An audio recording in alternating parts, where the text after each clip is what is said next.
Hi everyone, welcome to my channel. I am Dr. Shabazz here. So in today's video, I will perform how to conduct and interpret hierarchical multiple linear regression analysis in SPSS.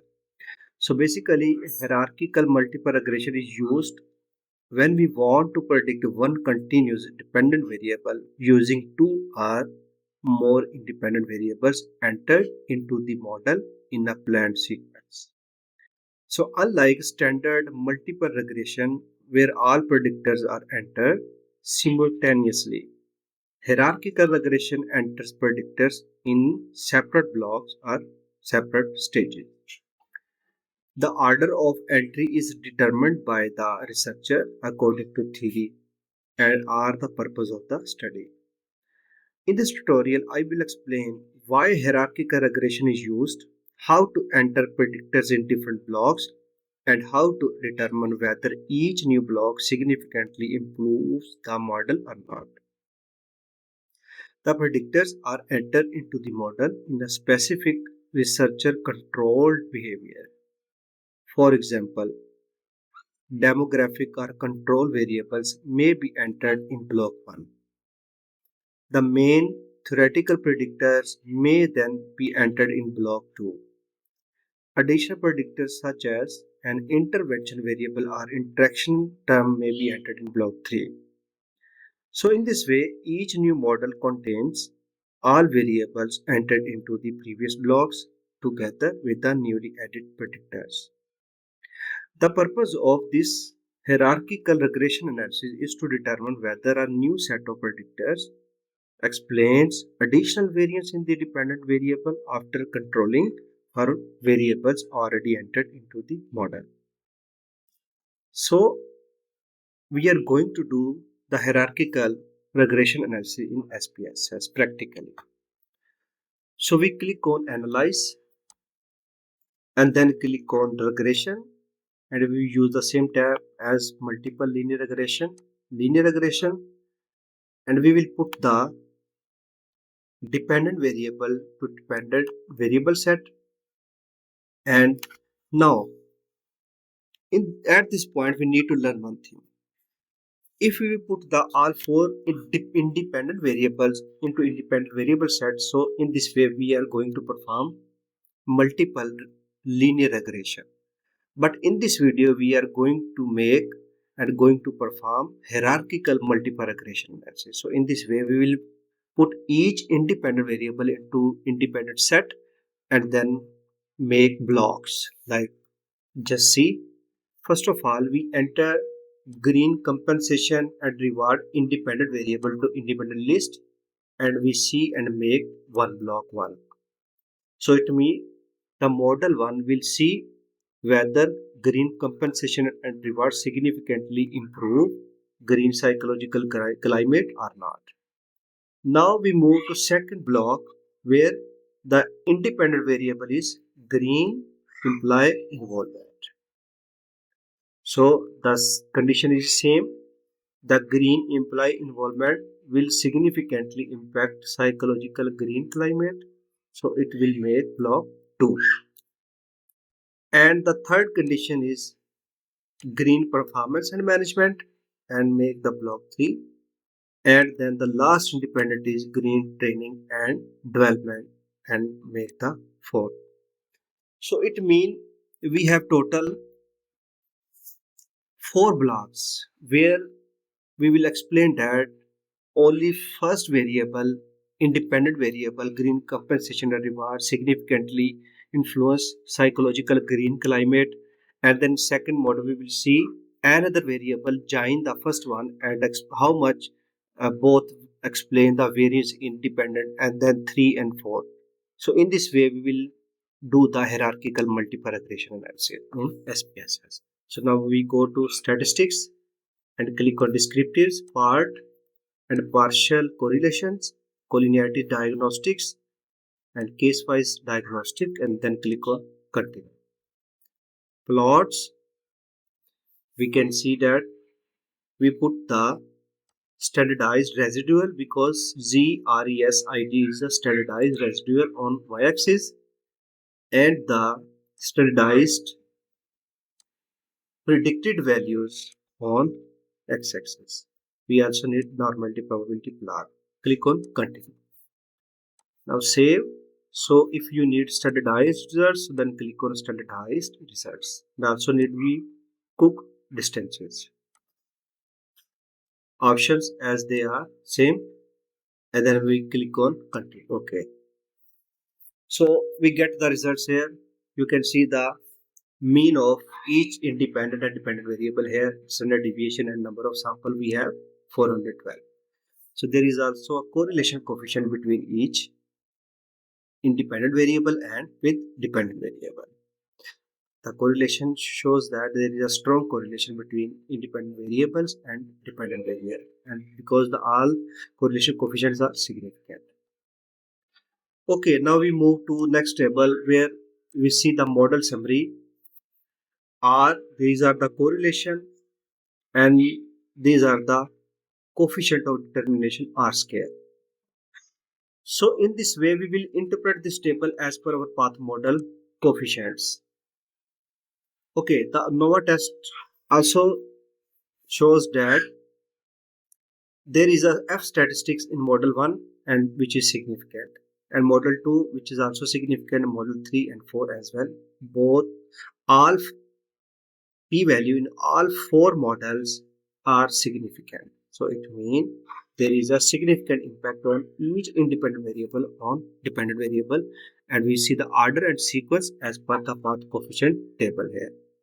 So this is the main table we need to interpret. Okay, in first model, in first block, we just put the green compensation and reward. Where green compensation and reward, we use the standardized coefficients. Where green compensation and reward significantly influenced psychological green climate because the beta value is 0.648, t value is 17.224, which is higher than 1.96 in case of 5% significance level, and p value is less than 0.05. So it means green compensation and reward alone significantly influence psychological green climate. As well, the tolerance level is equal to 1, so it should be 1 or more, and VF value less than 5, so it means there is no multicollinearity issue with this data. Okay, so in model 1 we will explain here the R square, and you can see the R square is significantly increasing with the addition of second, third and fourth variable. So in model 1 we can see the R square is 0.42. It means green compensation and reward in first block, green compensation and reward explain 42% of variance in psychological green climate. Okay, now we move to block 2. So when we put the another variable, green imply involvement. So green compensation and reward with green imply involvement also significantly influence psychological green climate. You can see green imply involvement 0.519, which is unstandardized, so we need to use standardized coefficient, which is 0.553, as well t value is greater than 1.96 and p value less than 0.05. So in this case we will also say that green imply involvement significantly influenced psychological green climate. And in model 2, the variance R square is increased from 0.42 to 0.605. So it means in block 2, green compensation and reward and green imply involvement explain 60.5% of variance in psychological green climate. Okay, in third block, we see here we added the third variable, green performance and management. So green performance and management also significantly influence psychological green climate because the beta value is 0.265, t value is higher than 1.96 and p value is less than 0.05. And if we see the